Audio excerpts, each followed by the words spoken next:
Hey there, my people. I am proud to tell you that I, in fact, did go and see the movie. My siblings just pretty much browbeat me into it, and ultimately, I'm glad they did. Okay, here's my little review, but first, let me give you my disclaimers. I got a fan on over there because I am a senior person prone to senior moments, okay? So I'll try to edit it out, but if I can't, okay, please people put up with it and with me. In addition to that, I'll try to keep the smacking down to a minimum, but I'm old and I have medical conditions and just stuff just happened. And I'll try to keep the hands from flying all over and out of the screen focus, but y'all know I get excited and so I just speak with all parts of my body. Okay? And let me add, because I am a senior person who not only gray on the outside, I'm real gray on the inside. I have got to have notes, so they're right here. For reason one, just to keep me on point on task, and reason two, I want to share with you everything I intend to share, so I don't want to forget anything. So every now and again you're going to catch me looking right over there to make sure I've said something that I really wanted to pass along to you. Okay, all right. Oh, and okay, y'all know this is going to be riddled with spoilers. Okay, I'm too old to try to keep stuff out.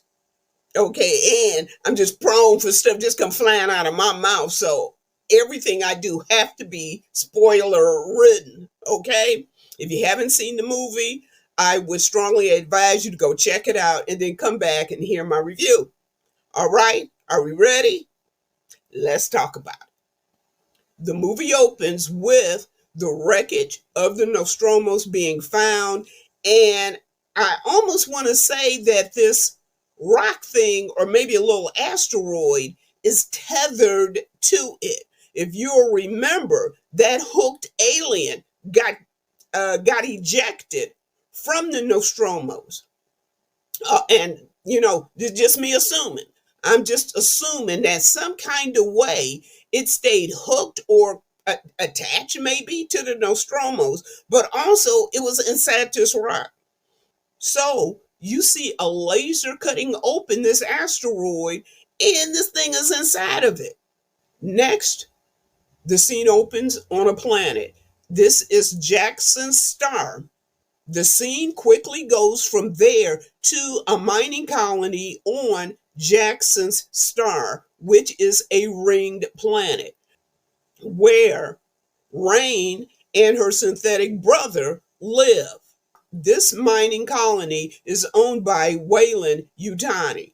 Now, going forward, I'm not going to be saying Wayland Yutani. I might say just Wayland or the company, so you'll know what I mean. This planet is a hot mess. And if you saw the previous Alien movies, it sort of puts you in the mind of Hadley's Hope, that planet. It is dark. It is dank. It is the whole atmosphere. It's oppressive. It also put me, when I was watching the movie, I said, you know what? This looks like Blade Runner. Put me in the mind of Blade Runner, where the whole movie was like dark and dank and oppressive and always raining. Or it also put me in the mind of the movie The Crow. Now you might say, how did I reach all the way out there? Okay, you know what, people? While we were waiting for the movie, there was a trailer for a remake of the movie The Crow. You know what? If you're not going to bring it, don't remake it. I'm going back in time to 1994, The Crow, with my boy, who is the son of my boy, Brandon Lee. My boy. The son of my boy, Bruce Lee. That kid threw that movie down. He threw The Crow down. totally unfortunate due to an accident on set. He expired. People, this would have been his blown out movie. You know how you get that movie that just blow you out and your career takes off from there? This would have been the movie for him. He made maybe 4 or 5 movies prior to that, and you could see that, okay, you know what? It looks like this kid's got the chops. If he hunkers in, he might actually be able to go somewhere with this career. When I saw The Crow for the first time, the second time, the 5th, the 12th, the 15th time, okay, I said, yeah, this kid had the goods. So I'm sitting in there and I'm looking at this toe-up trailer for a remake of The Crow. Peeps, it was all I could do to keep from just jumping up and probably wanting to leave. Okay, I do get overly emotional about stuff, but really, come on. The trailer itself, I give a D too. If I had to base a rating scale on the trailer, a F to you, and not F to you. I mean, like A, B, C, D, E, F. Okay, peeps. The trailer was an F. Come on. Okay, you know what? I know I digress. That's why I need these notes over here to keep me straight. But the atmosphere of that planet was just so depressing. And just a young kid. This kid 20-something. She looked like she's a 20-something. And this is her life.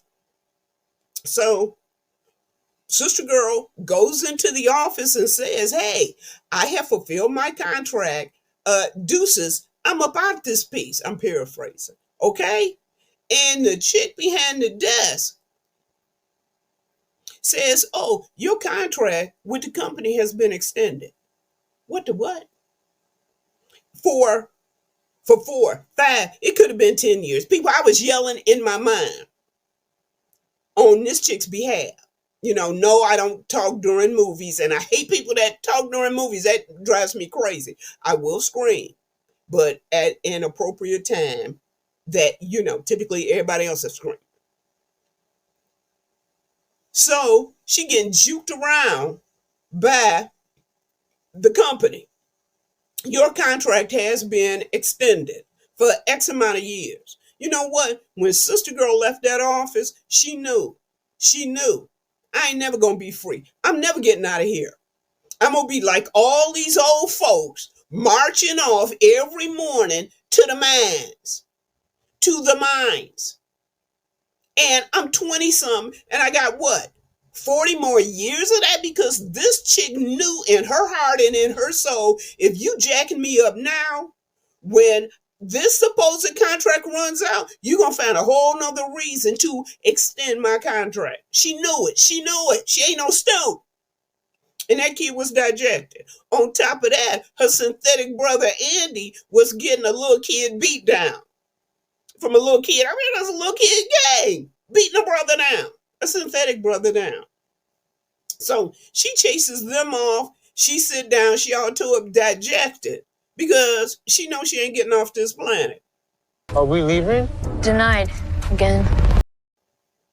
Her synthetic brother tries to tell her a lame little joke. And you know what, peeps, is really sweet. And I'm telling you, if you ask me right now who was my favorite character in this show, oh no, it wasn't Rain, it was Andy. Who was the best character? Andy. Who was the full-fledged character in this whole movie? Not Rain, it was Andy. Listen, that character was great and fully formed. I believe the backstory for him was that Rain's dad found him, I think maybe even found him in the trash. He's an old model synthetic, so the dad fixed him up with the directive that he was supposed to take care of Rain. And so that is this synthetic's reality, especially ever since the dad was gone. And I think the story says that the mom and the dad expired due to lung lung issues from working in the mine, which that's the thing.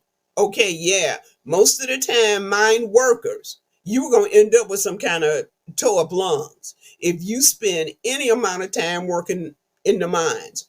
One thing I caught that I appreciated in this movie was as Rain was watching workers going to their shift. You saw this guy who had a bird in a cage. And I'm going, you know what? That was a perfect put in.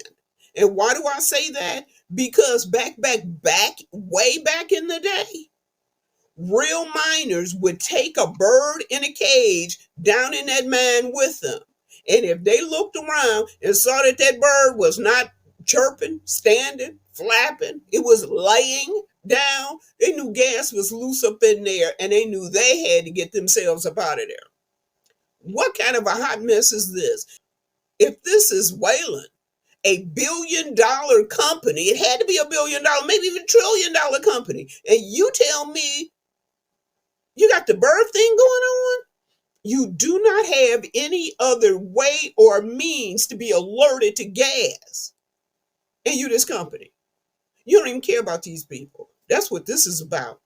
Money, money, money, money. That's what you're caring about. But okay, I digress just a little bit.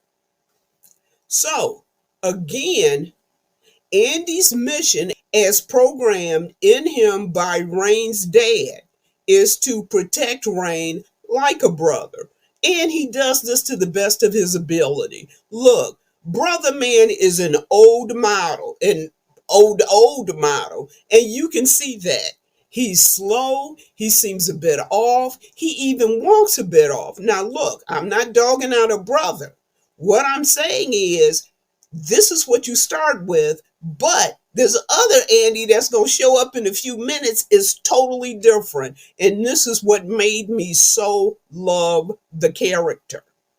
You can tell that Rain really does love her synthetic brother. They've been together who knows how long since the dad expired. And so you don't know how many years that's been. That she's been alone on this dark, dank, overcrowded world, just her and her brother.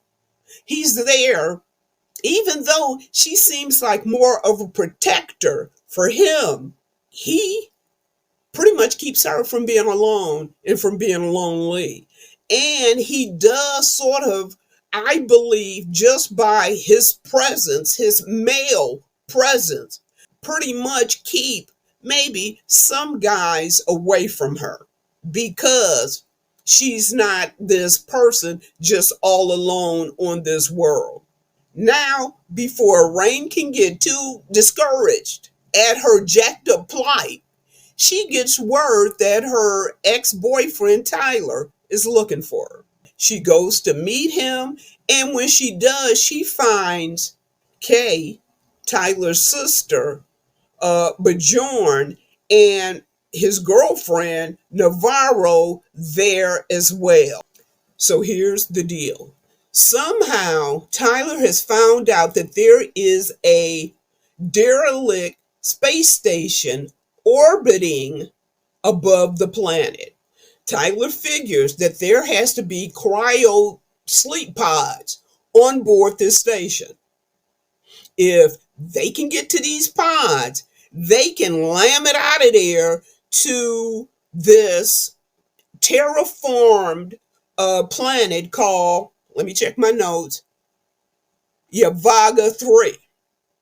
Apparently, not only is this a fully terraformed planet, but it is a planet that is not under the control of Wayland Yutani. That alone makes this place a paradise. But here's the rub. It takes 9 years to get there. They are going to definitely need cryo sleep pods in order to be able to make it there. And they know, suspect that there are some of these pods up on this station. Look, it doesn't take any convincing to get Sister Girl Rain on board. Flying out to the galaxy unknown, she ain't got no problem with that. The unknown for her is better than sticking around on this planet that has a kung fu grip on her and is never gonna let her go. She chained to this planet, peeps, and sister girl, she know that. I don't want to end up like our parents. Do you? Then this is our only ticket out of here. Peeps, this is a no-brainer for Rain. She knows these people never gonna let her go. She is chained to this rock of a planet with this life of mining. The only thing she has to look forward to for the rest of her little old life. So, oh no, she Rain all in. Peeps, it takes absolutely no convincing to get Rain on board. After this jacked up meeting she had, and the fact that they've extended her contract with no previous notice to her, oh, she already knows that this is what her life is going to be like. Like those adults, older adults that she see marching to the mines every single morning, all day long. She know that is the only life that she's going to have on this planet because the company is not going to let her go. They going to keep jacking her around and jacking her around and jacking her around.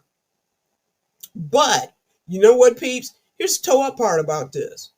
And so, hey, she's all Rain in, most assuredly. But you want to know what's jacked up? They don't need Rain for this job. She's not bringing any type of skill. At this point, she is not bringing any known skill to this party. Now she's going to Ripley up later. But for right now, this sister's not bringing any skills to this party. But she has one thing they need. They need a synthetic. She has Andy. And that's why she's invited into this little group. Look, here's the deal. They figure, and rightly so, they figure they're going to need Andy because he's a synthetic and he will be able to interface with the computer and get through, let's say, locked doors. With Andy on board, they figured this is an in and out job for them. Now, do you want to know what's even all the more messed up? Your Varga 3, this planet that they want to go to, no synthetics are allowed on this planet. So, what about Andy? What about Andy? That's what's messed up about this. So what they gonna do with little brother man? They just gonna leave him on the Romulus roaming around like forever? Yet, with Rain being his prime directive, he says, okay, he's all in too. He's all in, even knowing he's not going to be able to go with him. Knowing he's expendable from jump. So, peeps, the group commandeers this cargo carrier. And Navarro, sister got skills. She flies it up to the space station. Now, peep, from jump, this whole thing has left a question mark in my head. Okay, let me get this right. There is a derelict space station orbiting this planet that is, as far as I see, owned and controlled by Wayland, the company. And nobody knows, except for these 20-somethings, nobody knows this thing is up there. Wayland doesn't know, maybe they do know. Maybe it hasn't gotten out yet, but it's gotten out to this group of kids.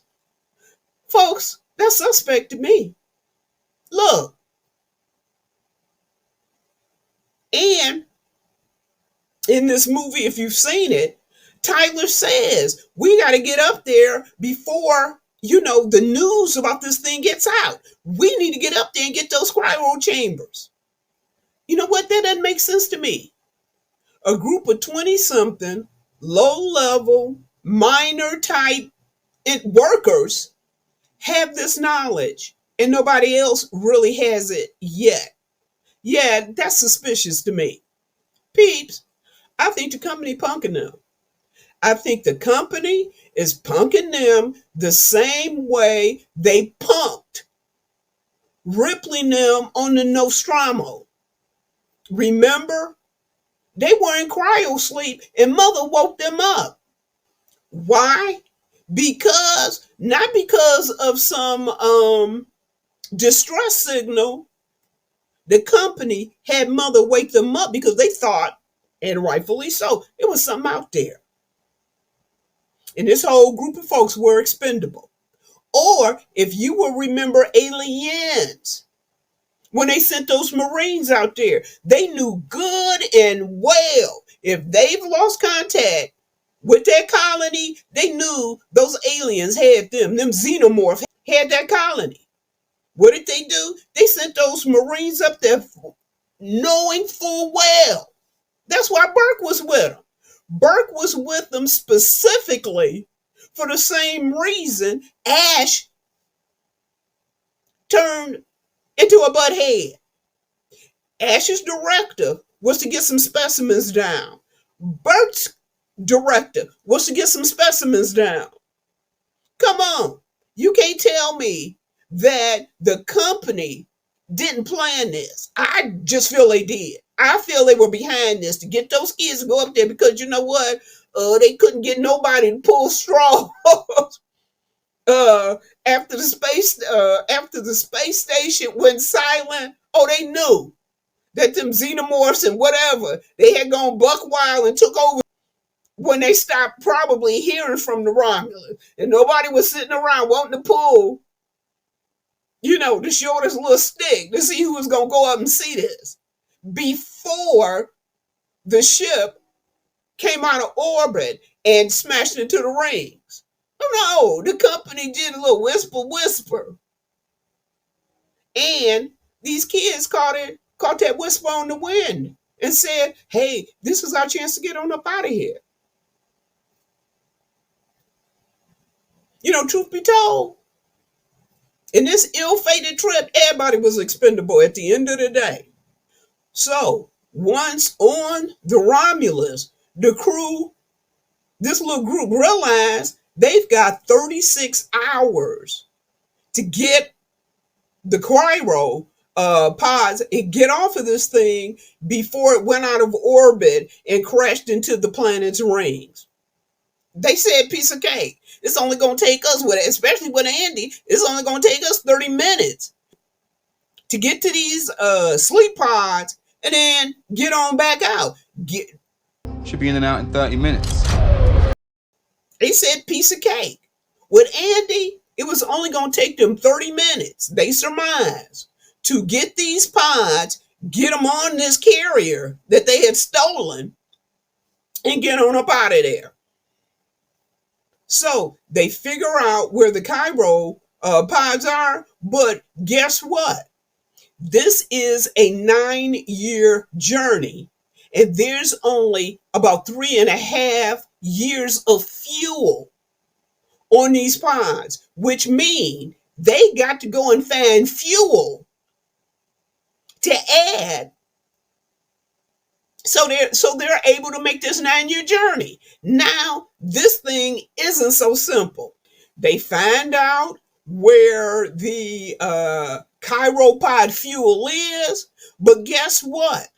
Andy's wiring, let's call it that, his wiring is not a high enough level to get him through the doors, the security, the whatever, all the stuff he needs to be able to access to get them to this fuel. But you know what? Guess what? Didn't we pass back there this ripped in half synthetic? Gee whiz, here's a bright idea. Why don't we take the chip out of this ripped in half synthetic, put the chip in Andy, and perhaps then Andy will have access to everything we need to get into, get by, get through to get this fuel. Okay, you know what?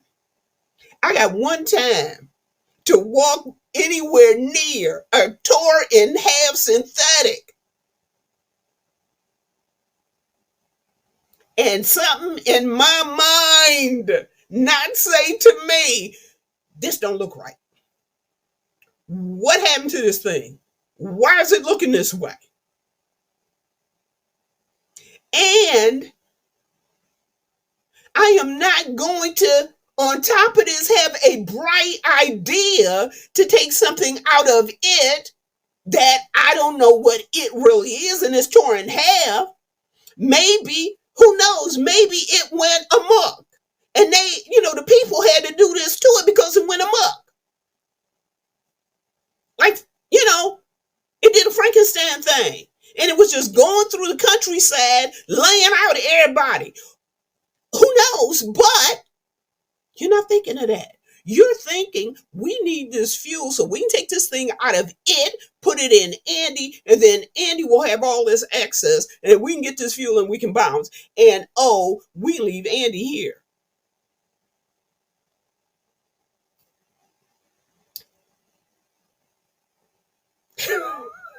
Okay. See, people, this is why sometimes I miss parts of the movie, because I'm having this yelling dialogue in my head. And so by the time I come down and calm down, a span of time has moved and we had a different scene. I don't even know how we got to this scene because I'm still screaming in my head about something. And I do apologize for that in advance, because I could get scenes mixed up. I don't know what this mean or what that mean, because I was having a personal thing in my mind.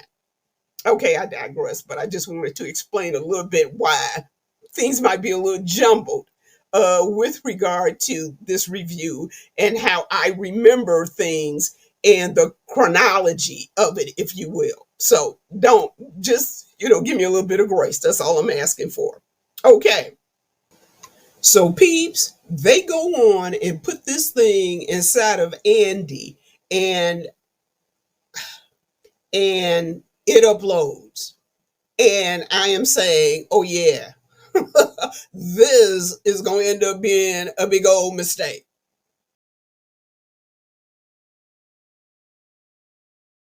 So, okay, peeps,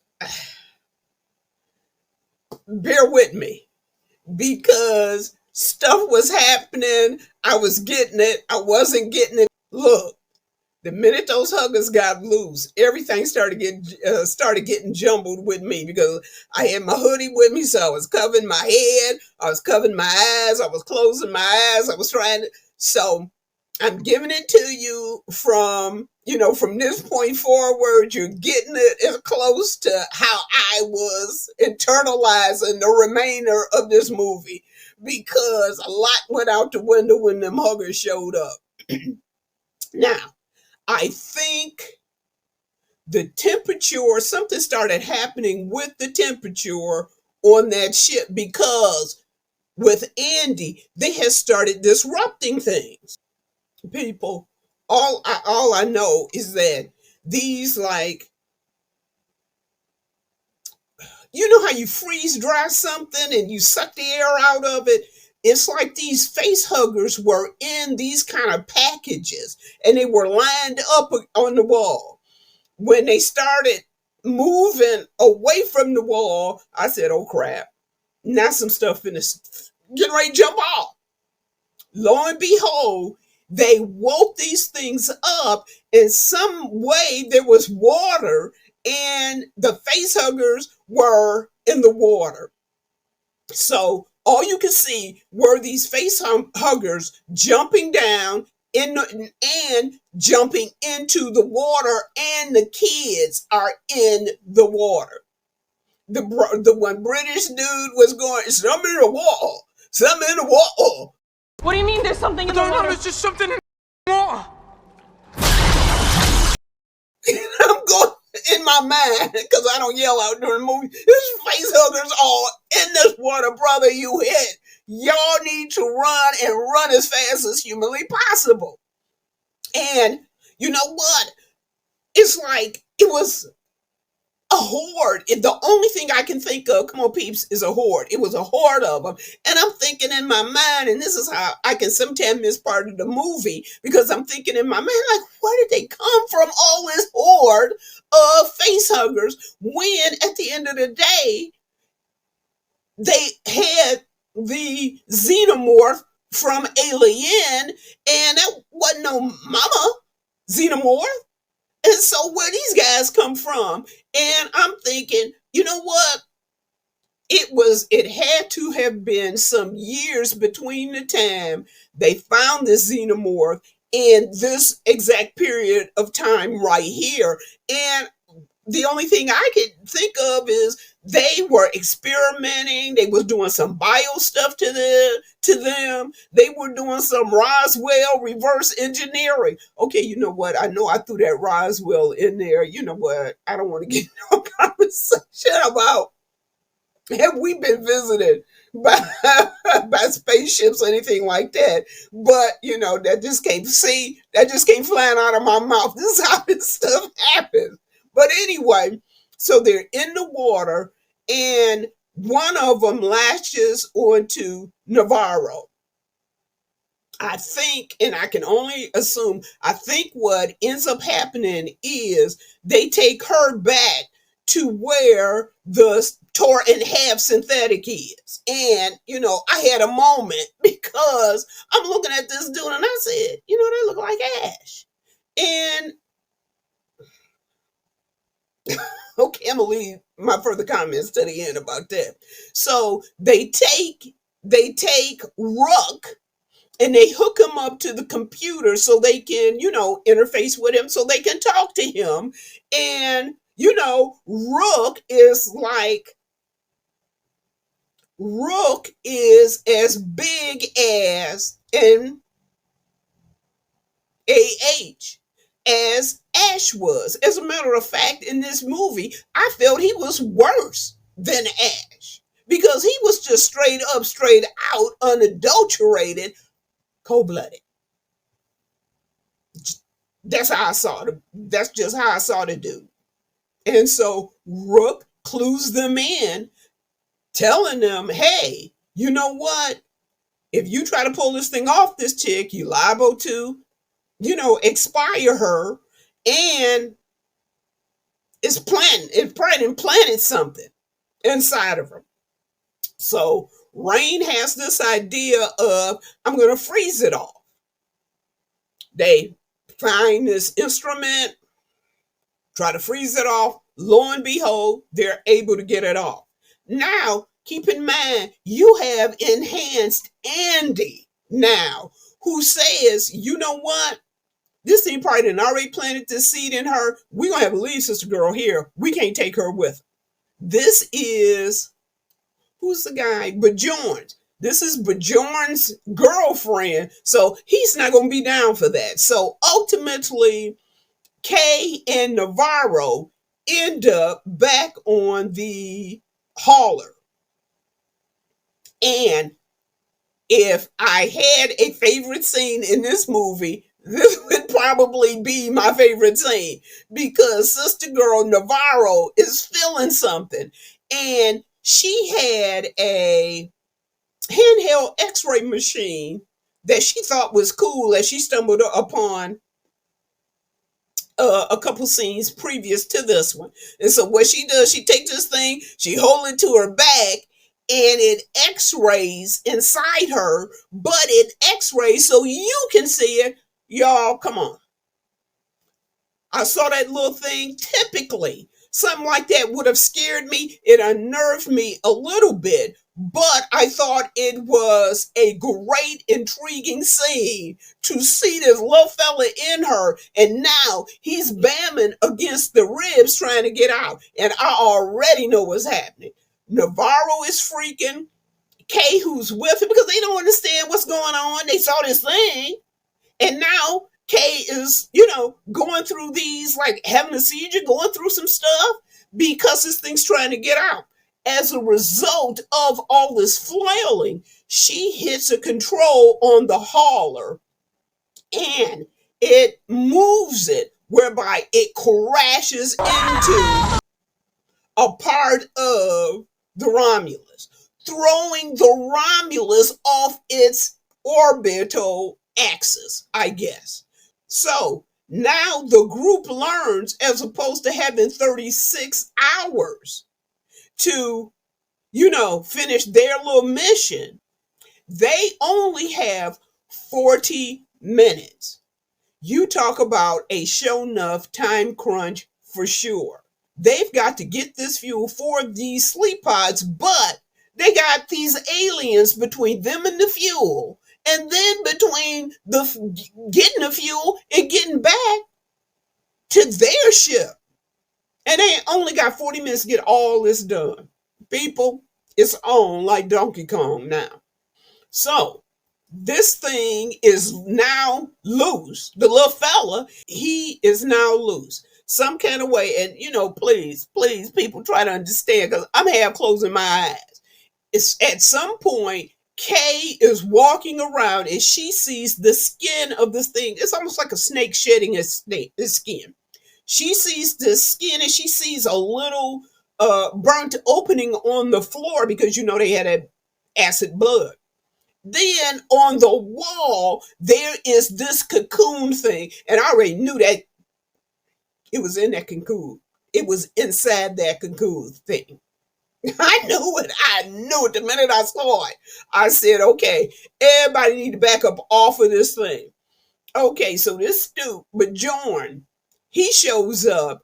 And it's almost like he has a, what do you call that thing you jab with?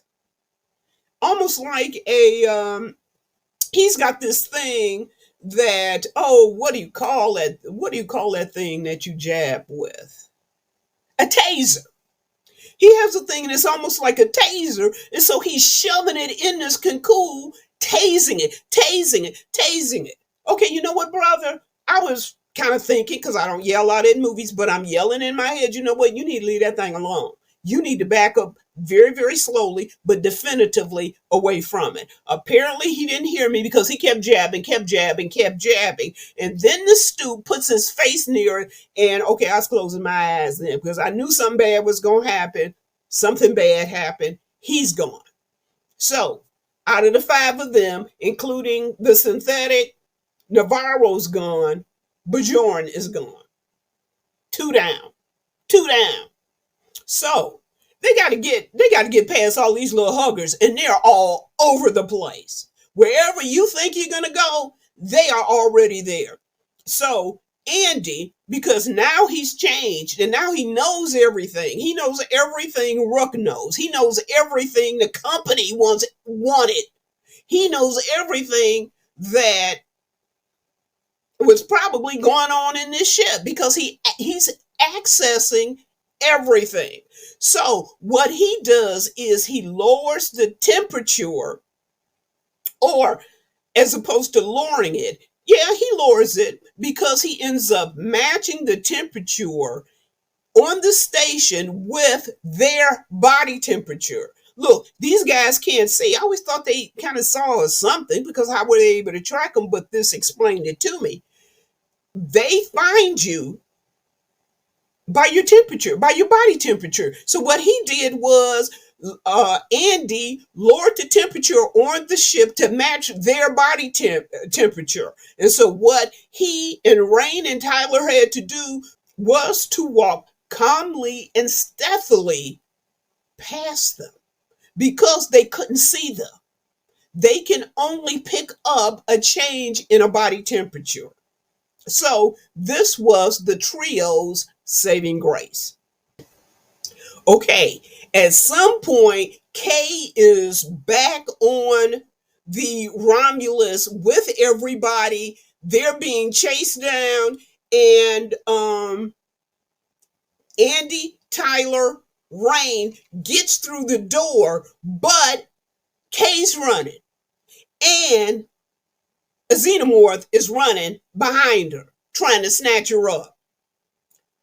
Look, the doors close, and they're yelling for Andy to open up the doors. Open up the doors.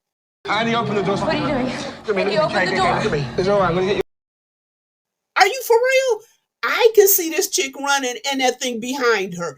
If you open the doors, she might get through, but you're not gonna be able to shut that door to keep that thing from coming through. Come on, use your rational mind. Okay? Andy refuses to open the door. He even says it wants us to open the door, as if it knew if you open the door for her, it can get through too. And so, peeps, Kay is captured. She drug off. And here is one of my most favoriteest lines out of this whole movie. And it is Rain asking Andy, how could you do this? How could you do that? And his response to her, oh, leave somebody behind? Oops. Oh, come on now. It's easy to leave somebody behind. This dude was her brother. Her brother. But she's going to leave him behind on this ship because she saw her freedom out there. Ooh-wee. I even had to kind of smile for a minute, even though my smile didn't last long because stuff started jumping off once again. So, okay, peeps, they make it to this lab, and it seems like the whole story of everything is answered in this lab. Now, keep in mind, there was xenomorphs, there was huggers, there was, I don't know, it could have been stuff. Stuff was in there. So much of peeps, come on. Understand, so much of this, I had to close my eyes. So some of this stuff I missed, but my understanding from what I did take in was that the whole point of all of this that they were looking at, these monsters, these aliens, these face huggers, the whole bit of business for all of this was Weyland's desire to harness the xenomorph's survival capabilities. And the thrust being to enhance humans, to enhance their durability, their sustainability, and to give them the power, to empower them to control their metabolisms, making them more resilient for space colonization. That's what this whole bit of business was. Maybe it started off with Alien 1, Alien 2. You know, maybe, and I think it did start off being different. I think for Alien, they were thinking, hey, it's something out there. Let's get it and see how we possibly can make some money off of it. That was Alien 1. Aliens, oh, we were in bioweapon mode at that time. Now, with this, it's Alien 1, let's make some cash. Alien number 2, bioweapon. But keep in mind, we're right in the middle. Not the bioweapon part, but we're right here in the middle where they're saying, and to a great degree, I believe they are correct, they're saying, you know what? These human bodies can't stand up to colonization. We can't keep you healthy. You're catching diseases. You're dropping like flies. We cannot create an environment that's sustainable for you. But if we can figure out how these aliens adapt to wherever they go, then we can change you. We can modify you to, in essence, do the same thing. I think that was the whole Romulus mindset. And it all boils down to this black goo stuff. Now, if you will remember, Andy picks up this small little chamber thing, and it has these vials in it. And keep in mind, now, people, I did not see Prometheus or Covenant. And so I think there is stuff going on that if you did see these two movies, this stuff in this lab is going to make better sense to you. It made, okay, very little sense to me, but sort of kind of enough for me to still stay engaged. Okay. So Rook communicates with Andy telling him, okay, you need to bring that with you. Okay. And I'm telling you, I swear, I had a Burke moment when he said that. I had a Burke letting those two face huggers loose on Ripley and Newt so he can, in essence, sneak the alien onto planet Earth. When Rook told Andy, okay, you need to bring the chamber with those things with you, I'm telling you, I had that type of a feeling. So Andy goes over to where the weapons are. There's some post rifles there. He tosses one of the rifles to Tyler, who now they had his whole Hicks Ripley moment. Pull it in tight here. Right. Huh? Right, this is an F-44A pulse rifle. Where'd you learn all this? And not just with this, but with moments that duplicated moments from previous movies. I just didn't want them to overdo it. Okay, and yeah, they did. They got to one spot where I said, okay, that's a bit much. Okay, so they get to this hallway that's just, it has to be the hive area for the xenomorphs because they're all over the place. They're all along the walls. You see bodies that I would have to assume that these have to be the bodies of the people who worked on this space station before, the xenomorphs went amok on him. And they locate Kay. They locate her, they get her, taking her with them. And this chick is messed up. She's injured. And I don't know if I mentioned this before. This chick is pregnant. Yeah. Now, I think this is the point where Andy suggests, because he takes one of those little vial things out, and you just do that and you inject. He suggests, I believe it was right around this time that he suggests, hey, Kate, you need to, take a hit from this. And Rain says no. And I definitely had some Burke Aliens vibe from that because it's like, okay, she's going to stick herself with this thing. Nobody really knows what it's going to do to the human body. Okay, I remember seeing this little rat thing. The rat gets crushed. You stick it, you put this black goo in it, and it sort of metabolizes. But there's a rat. That's not a human being. You have no idea what's going to happen to the human body. But yeah, hit yourself and, Andy is saying, okay, you know what? Maybe we need to do this. And I really got some Burke vibes off of that. Now, keep in mind,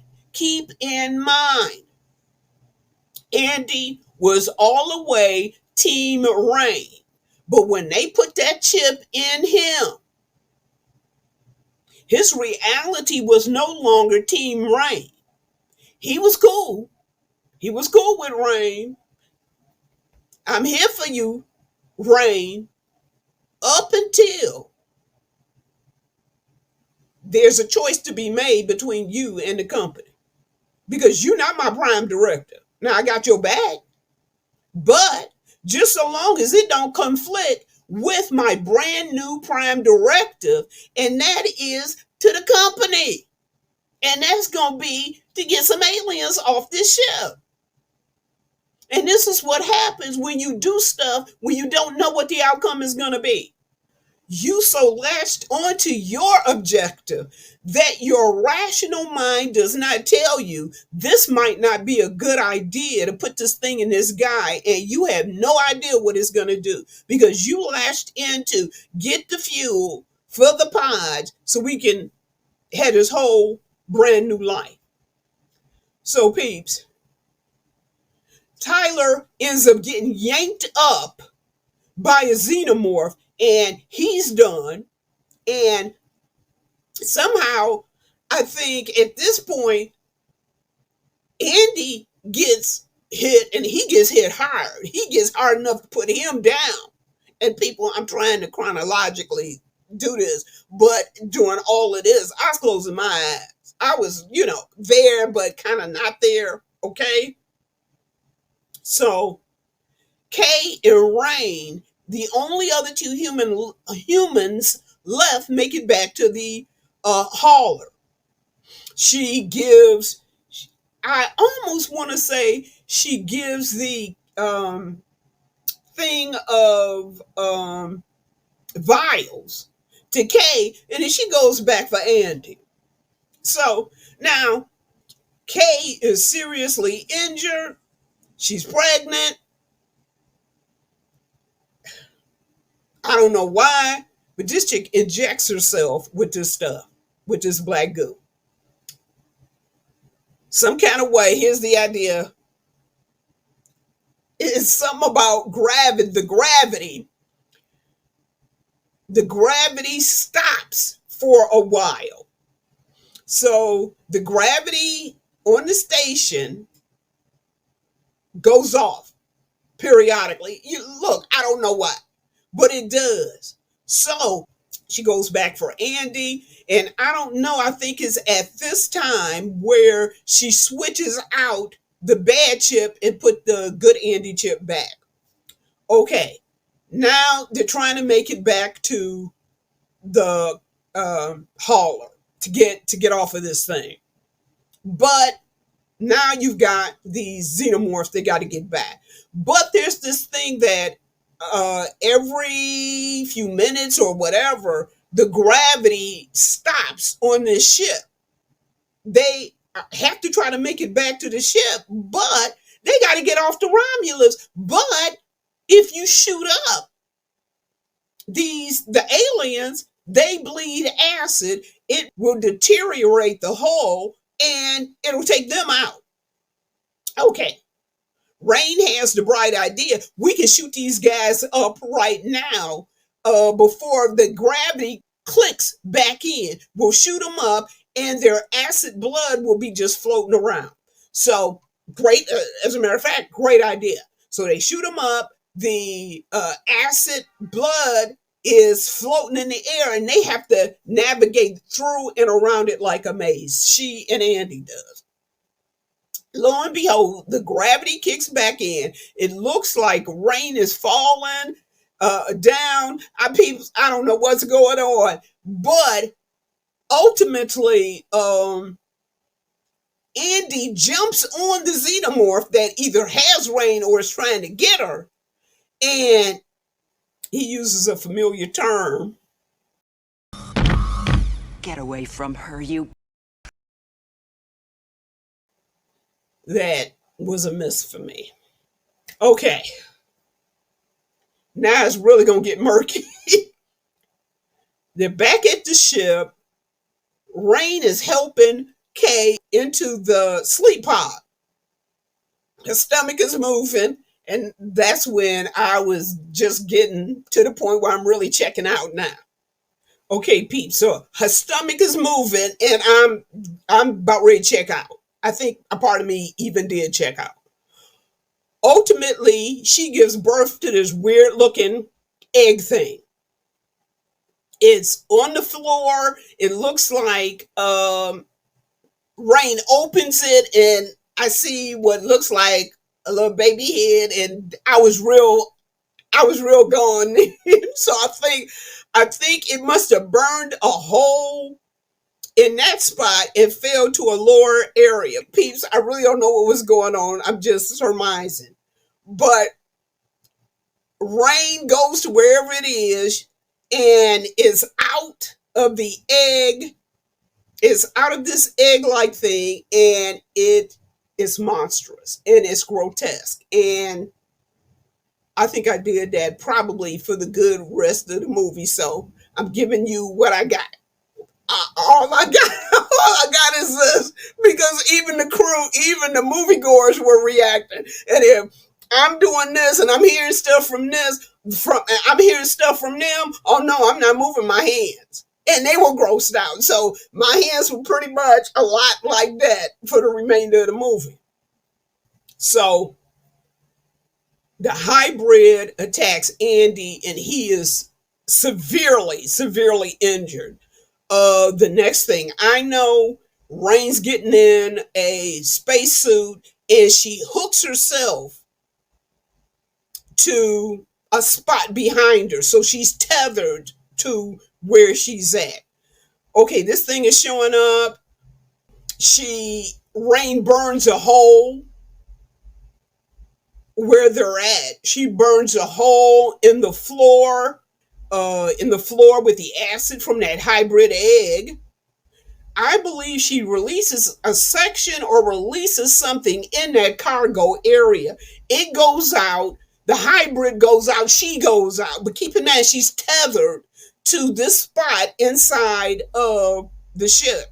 So you see whatever this thing she loosed and the hybrid crashing down along with the Romulus, okay? Because everything is heading for the rings of the planet to crash there.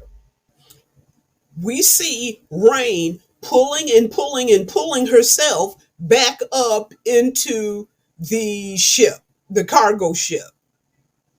And after that, the last scene we see really is the injured Andy in one of the sleep pods. And Rain standing there promising to fix it. Peeps, she has Andy's chip in her hand, so it's not in Andy. Remember, the planet they're going to, no synthetics allowed. So, I believe Rain is doing a smart thing by keeping Andy's chip on her. If on the off chance she wakes up out of Cairo sleep on this planet and they've barred Andy, having sent him out into space, done away with him, whatever, she in essence really has Andy in her hand, and that gives her the opportunity to figure out how to resurrect her brother in some other form because she kept that chip on her. Then after that, Rain herself enters Cairo sleep. And so there you have it, my people, Alien Romulus. Okay, now there's some hits for me and there's some misses for me with regard to this movie. One of the big misses, Rain leaves a log a la that scene that we saw with Ripley in Alien. She leaves a log pretty much telling folk where she going. Kid, wait a minute. You're escaping. That was the whole point of what you were doing, was stealing this cargo ship, getting pods, getting out of the galaxy, going to a new home far away. Well, then what you leaving somebody a log for?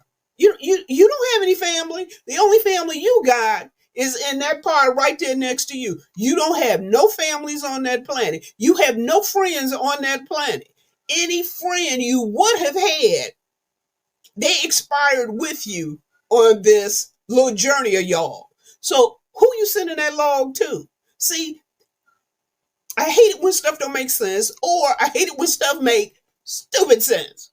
That made stupid sense, leaving a log. Plus, you got this. If you will remember, Rook said he was going to send a message of everything that had occurred on the station. He was sending that to the company.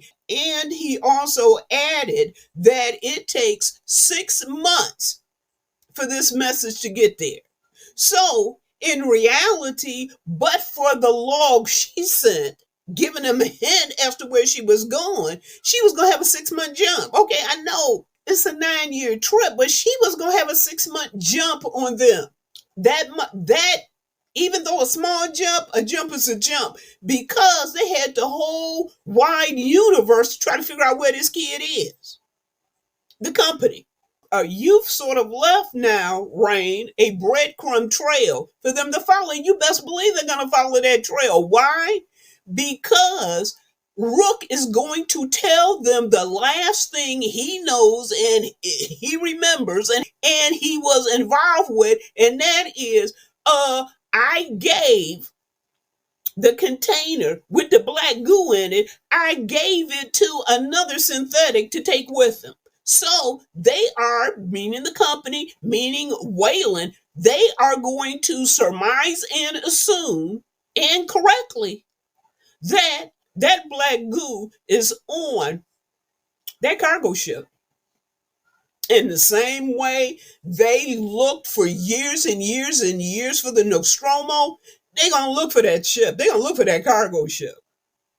You best believe that. So that was sort of like an irritant of a miss for me. She leaving the log, because who you leaving the log to, girl?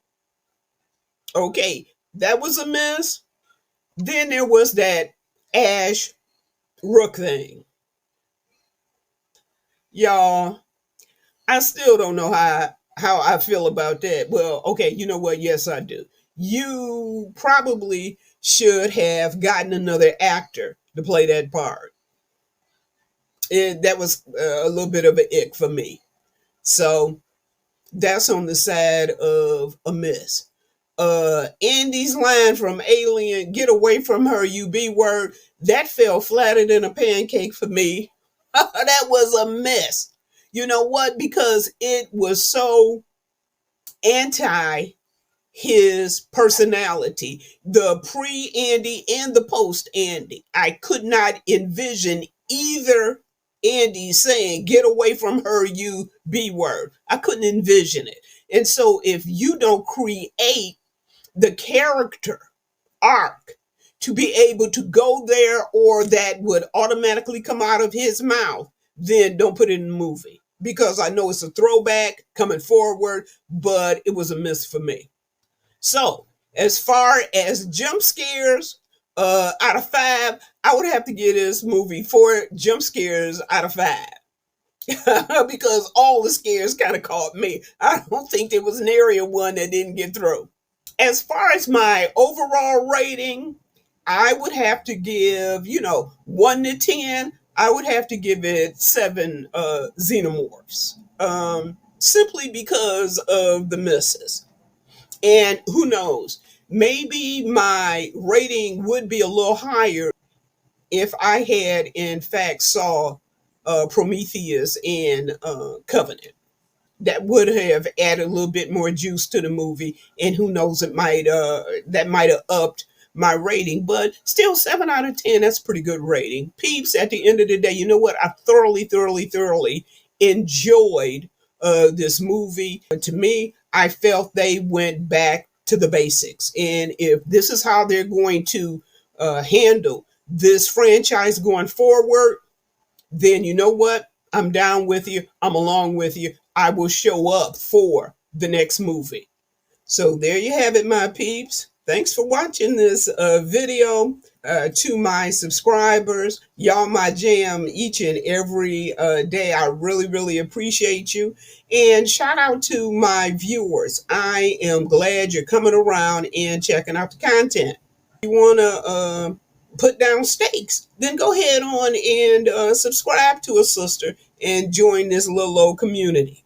Comment if you wish. Please give me some likes so the system will throw the net out a little bit further. I would really appreciate that, and that would be really encouraging to me. Peeps, be kind to one another, and you know what? Be kind to yourself. All right? Until next time.